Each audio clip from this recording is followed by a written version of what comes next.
എല്ലാ കൂട്ടുകാർക്കും വന്യാൻ മീനിലോട്ട് സ്വാഗതം. അപ്പോൾ ഇന്നത്തെ റെസിപ്പി എന്ന് പറഞ്ഞാൽ നല്ല നാടൻ വറുത്തരച്ച മത്തിക്കറിയുടെ റെസിപ്പിയാണ് കേട്ടോ. ചട്ടിയിൽ 1 ടീസ്പൂൺ അളവിൽ വെളിച്ചെണ്ണ ചേർത്ത് കൊടുത്തിട്ടുണ്ട്. ഇനി 2 ടീസ്പൂൺ കൊത്തമല്ലി, എരിവിനനുസരിച്ച് 5-6 വറ്റൽമുളക്, അതുപോലെ 1 ടീസ്പൂൺ പെരിഞ്ജീരകം, 1/4 ടീസ്പൂൺ ഉലുവ, 1/2 ടീസ്പൂൺ അളവിൽ ജീരകം, ഫ്രഷായിട്ട് കുറച്ച് കറിവേപ്പില, ഇതെല്ലാം കൂടെ ഒന്ന് ചേർത്ത് കൊടുക്കാം. ഇതിനോടൊപ്പം തന്നെ ചെറിയൊരു പീസ് വാളൻപുളി കൂടെ എടുത്തിട്ടുണ്ട്. അപ്പോൾ ഇതും നല്ല രീതിയിലൊന്ന് ഫ്രൈ ചെയ്തെടുക്കുക.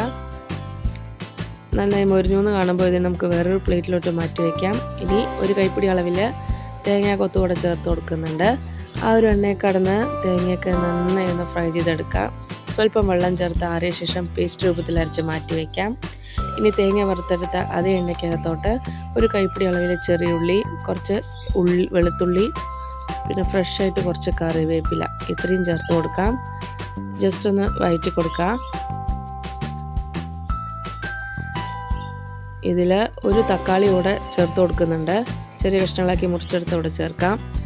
തക്കാളിയൊക്കെ നല്ല രീതിയിലൊന്ന് വഴണ്ടി വരാനുണ്ട്. ഏകദേശം ഒന്ന് റെഡിയായി കാണുമ്പോൾ ഇതിനകത്തോട്ട് 1/2 ടീസ്പൂൺ അളവിൽ കറിക്ക് ആവശ്യമായ അളവിൽ നമുക്ക് ഇതിനകത്തോട്ട് ഉപ്പ് ചേർത്ത് കൊടുക്കുന്നുണ്ട്. എല്ലാം നല്ല രീതിയിലൊന്ന് വഴറ്റി യോജിപ്പിക്കാം.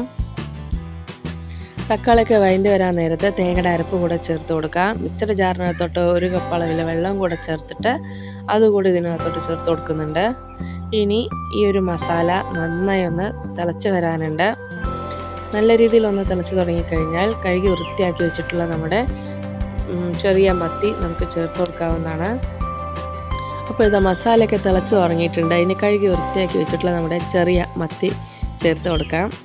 ചെറിയ മത്തി ആയതുകൊണ്ട് തന്നെ പെട്ടെന്ന് തന്നെ ഇതൊന്ന് വെന്ത് കിട്ടും. പിന്നെ ഈ മസാല കൂടി വെള്ളമൊക്കെ കുറച്ച് കൂടുതലായിട്ട് ഇപ്പോൾ തോന്നുന്നുണ്ടാവും. പക്ഷേ മത്തിയൊക്കെ നല്ല രീതിയിലൊന്ന് വെന്ത് വരുമ്പോഴത്തേനും അതൊക്കെ നല്ല കുറുകി വരുന്നതാണ്. അപ്പോൾ തേങ്ങ വറുത്തരച്ച് വെക്കുന്നതുകൊണ്ട് തന്നെ ഗ്രേവിക്ക് തന്നെ നല്ലൊരു ടേസ്റ്റാണ്. ഇനിയിപ്പോൾ മീനൊക്കെ ഇട്ട് കഴിഞ്ഞ ശേഷം ചെറുതായിട്ടൊന്ന് ഇളക്കി യോജിപ്പിക്കാം. അതിനുശേഷം ഒരു 3-4 മിനിറ്റ് തിളച്ച് വന്നാൽ മാത്രം മതിയാവും. മത്തി വേകാൻ അധികം സമയമൊന്നും വേണ്ടി വരില്ല.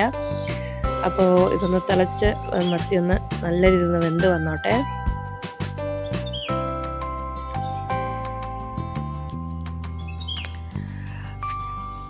അപ്പോൾ നമ്മുടെ കറിയൊക്കെ ഇവിടെ നല്ല രീതിയിലൊന്ന് കുറുകി വന്നിട്ടുണ്ട്. അപ്പോൾ ഇത്രയേ ഉള്ളൂ. നല്ല ചൂടുചോറിനോടൊപ്പമൊക്കെ കഴിക്കാൻ പറ്റിയ നല്ല ഒന്നാന്തരം നാടൻ ചെറിയ മത്തി വറുത്തരച്ച കറിയാണ്. വീഡിയോ ഇഷ്ടമായി കാണുമെന്ന് വിചാരിക്കണോ. വീഡിയോ ഇഷ്ടമായി ലൈക്ക് ചെയ്യുക, ഷെയർ ചെയ്യുക, സബ്സ്ക്രൈബ്, സപ്പോർട്ട് ചെയ്യാനും മറക്കരുത്. Thanks for watching.